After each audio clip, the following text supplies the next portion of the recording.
بسم اللہ الرحمن الرحیم والحمد للہ رب العالمین والصلاة والسلام علی سید الانبیاء والمرسلین وعلی آلہ وصحبہ اجمعین۔ سامعین، یہ چیپٹر 12 ہے اسپیس اینڈ سیٹلائٹس کے بارے میں، اور یہ میں نے اس لیے اس کو کھولا ہے تاکہ آپ کو میں یہ بات سمجھا سکوں کہ آپ لوگ کس قدر ذہنی غلامی اختیار کر چکے ہیں کہ آپ اسی میں خوش ہیں، آپ کفر پڑھ رہے ہیں، اہل یہود و نصارہ کا طور طریقہ، ان کی تہذیب پڑھتے ہیں اور اس کو آپ ترقی کہتے ہیں۔ قرآن مجید فرقان حمید نے جو اللہ تعالیٰ کی ذات ہے، جس نے ہمیں سب کچھ کھول کر ایک چیز بیان کر دی جس میں عقل کی گنجائش نہیں رہی کہ عقل اب کیا کہتی ہے اس کے بارے میں۔ اللہ تعالیٰ نے قرآن مجید میں جب واضح طور پر فرما دیا ہے کہ زمین کو جو ہم نے ساکن بنایا ہے، ٹھیک ہے، اس کے اوپر جو ہم نے پہاڑ اتارے ہیں، یہ اس کو ساکن کرتے ہیں، اس کو حرکت میں نہیں آنے دیتے، یہ جنبش نہیں کرتی زمین ہے۔ پھر ایک زمین نہیں، 7 زمینوں کا ذکر اللہ تعالیٰ نے قرآن مجید میں فرمایا، تو 7 آسمان اور 7 زمینوں کا ذکر ہے، اور پھر احادیث مبارکہ میں ان زمینوں کے فاصلوں کا ذکر آتا ہے کہ 500 سال کی مسافت کے برابر۔ تو میں یہاں پر جو بتانا چاہتا ہوں وہ بات یہاں پر وہ کیا ہے، وہ یہ ہے جناب، یہ بات کرتے ہیں کہ اسپیس اینڈ سیٹلائٹس کے بارے میں مختلف کتابوں کے اندر کئی باتیں وہ کرتے رہتے ہیں، اور یہاں پر وہ کہتا ہے گفتگو کو شروع کرنے کے لیے مصنف کہتا ہے do you know that all stars, the sun, the moon, the earth, all planets and satellites are called heavenly bodies. کہتا ہے جناب تمہیں پتہ ہے کہ سورج تے چند تے زمین جڑی نے سارے دے سارے سیٹلائٹ نے تے انہاں نوں اسی بڑے وڈے جسم آنے ہاں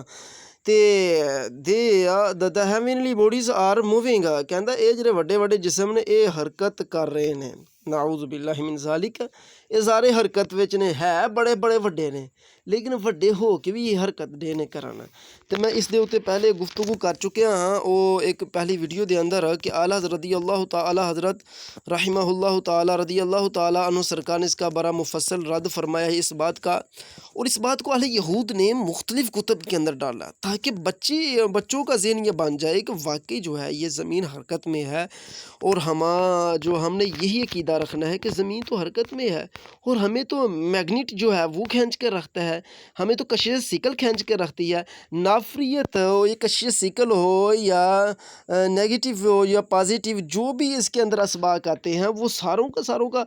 رد انہی کے قوانین سے اعلیٰ رحمۃ اللہ تعالیٰ اپنے کتب میں کیا ہے۔ تو میں یہاں پر آپ کو قرآن مجید فرقان حمید کی آیت مبارکہ دکھانا چاہتا ہوں کہ اللہ تعالیٰ نے اس کے بارے میں کیا فرمایا ہے قرآن پاک میں۔ تو یہ دیکھیں، آیت مبارکہ ہے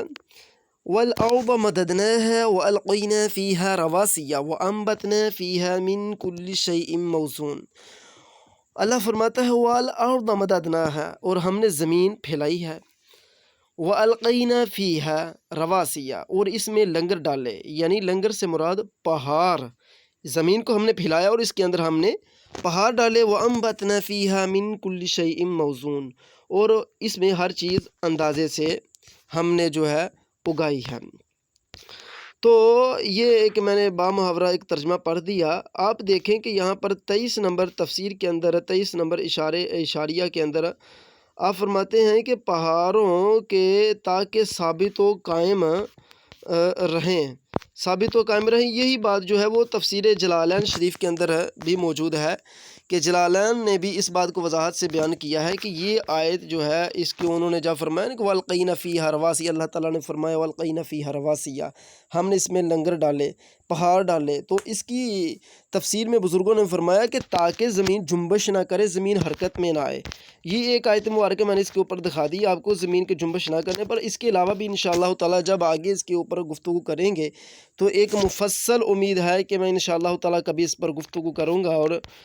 صرف قرآنی آیات مبارکہ ہی سامنے رکھوں گا تاکہ آپ لوگوں کو علم ہو کہ یہود و نصارہ آپ کو رب کا دشمن بنا چکے ہیں، یہ سائنسدان آپ کو رب کا دشمن بنا چکے ہیں، یہ قرآن کا دشمن آپ کو بنا چکے ہیں۔ آپ کی کیسے بخشش ہوگی جب آپ وہ قوانین پڑھ رہے ہیں، وہ الفاظ، وہ عبارات، وہ اسباق آپ کے منہ سے نکل رہے ہیں جو قرآن کے خلاف ہے، پھر آپ کہتے ہیں علم حاصل کرو چین جانا پڑے؟ کیا سرکار نے فرمایا تھا کفر کا علم حاصل کرو چین جانا پڑے؟ مجھے بتائیں یار آپ،